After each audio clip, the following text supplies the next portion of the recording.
Golf has a way of slowing life down. And when life slows down, conversations often go deeper. Because if you're like me, every round's filled with plenty of bogeys, but every day is filled with so many blessings. We can learn from both of those. I'm Justin Whaley. This is Bogeys and Blessings, a place where we're going to talk about golf, life, faith, and all the moments in between that shape us. So let's tee it up today.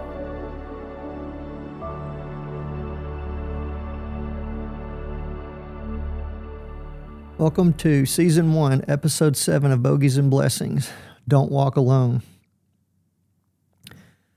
Sometimes the wind in your life isn't there to knock you down. Sometimes it's there to gather the right people around you. July 2018. The wind was howling off the Oregon coast at Bandon Dunes.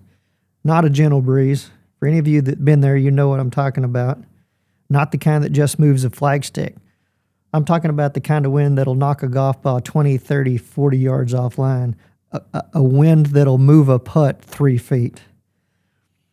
Aim 30 yards left. You don't understand what the caddy's telling you, but you have to learn to trust him, or otherwise it's probably not going to be a good result. A lot of those days we walked 36 holes. The wind never stopped. But looking back, that wasn't the strongest wind that week. This wasn't just a golf trip. It was something intentional. It was faith-honored.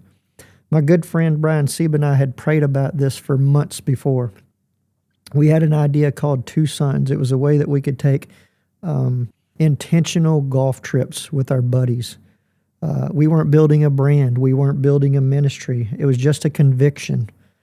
What if men didn't just take golf trips? What if they invited another generation into them? What if fathers brought sons? What if mentors walked with the next wave? So we prayed over the list for months. We didn't necessarily think about who would be the most fun, although this entire group ended up being super fun. We didn't think about who could play the best. How could we create the best competition that week? We really felt led to invite the people that God was leading us to. We came up with 8 people: a pastor, a pilot, a cancer survivor, my childhood best friend who had just survived a rare brain aneurysm, a friend wrestling with retirement and the loss of his identity, his son, Brian, and then myself. I was in the middle of a lawsuit that was quickly reshaping my life. At the time, I thought we were organizing a golf trip. Now I see God was orchestrating formation. One man on that trip had stared mortality in the eye the year before, prostate cancer. He was a year out and cancer-free. Sometimes evangelism isn't a sermon. Sometimes it's a tea time. My childhood best friend had survived a rare brain aneurysm, a coma, surgery with the risk of paralysis or even more, death. But he survived. But his memory was a little affected. And when your identity has always been tied to sharpness, and his was, that hits deep. And I just wanted him to know that week he was enough, just like he was. Another friend was wrestling with retirement. Been very driven, very successful in his career, but he wakes up one day, even with the planning, his role is gone, his recognition is gone. But we wanted him to know that he was invited, that he was seen. He was humbled to bring his son. He later told me it was one of the greatest memories of his life. Sometimes we think that we're just losing identity, but God's actually building legacy. And then there was me, in a lawsuit that felt like everything might unravel. It was a quiet pressure that I tried to process mostly internally. It was uncertainty. It was trying to figure out how to keep my composure out in the public, forward-facing place. And I didn't say much about it then, but I certainly felt it. And somehow, walking those fairways together made it lighter that week. Every night after dinner, before the cornhole games started in the middle of the street, we gathered in a living room and we asked a simple question every single night. What wind knocked us offline, and what wind has knocked you off your rhythm lately? We didn't want it to be a platform. We didn't want it to be a performance. We just wanted it to be transparent, vulnerable, honest. We didn't want it to feel produced. We wanted it to feel holy. And I got to tell you that those were some pretty amazing conversations that we all had that night. And looking back, it's pretty easy to see how that God was working in the midst of every single one of us on that trip. And as I also look back, I see something now that I didn't see then, that every man on that trip was adjusting to some kind of different wind in their life, whether it be mortality, identity loss, relevance, pressure, legacy, and yet we're all walking in the same direction.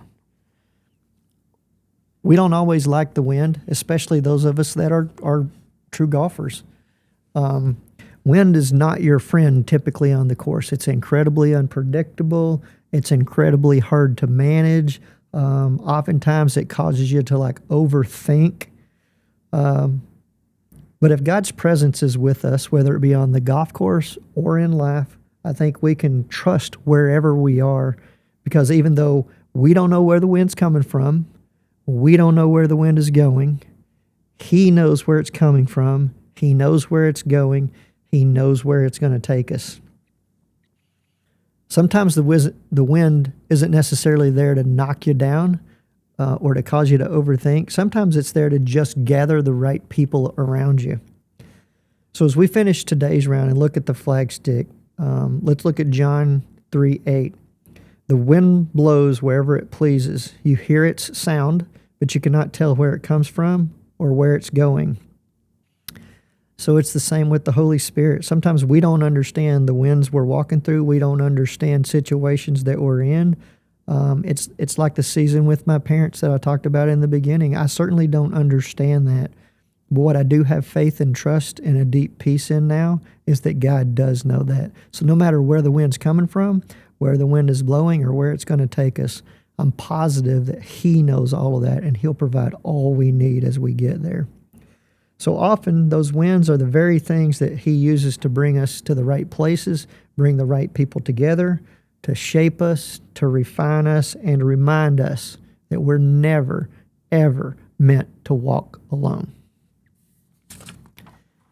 So for today's final putt, who are the people that you're walking through life with? Who are the people that you're leaning on to help you figure out how to manage the wind? And if the answer is no one, who might God be prompting in you or could prompt in you to walk along those same fairways with you? Thanks for joining us again today. We hope you'll join us for Season 1 finale. You'll hear this exact same story again, but through the eyes of some of the men that I just described that walked the fairways with me that week. We all had different winds. We all had different perspectives, but it was the same formation. You're going to hear it from their mouth too. I'm Justin Whaley, and this is Bogeys and Blessings. However you found us, we're grateful you did. Until next time, may your bogeys turn into blessings.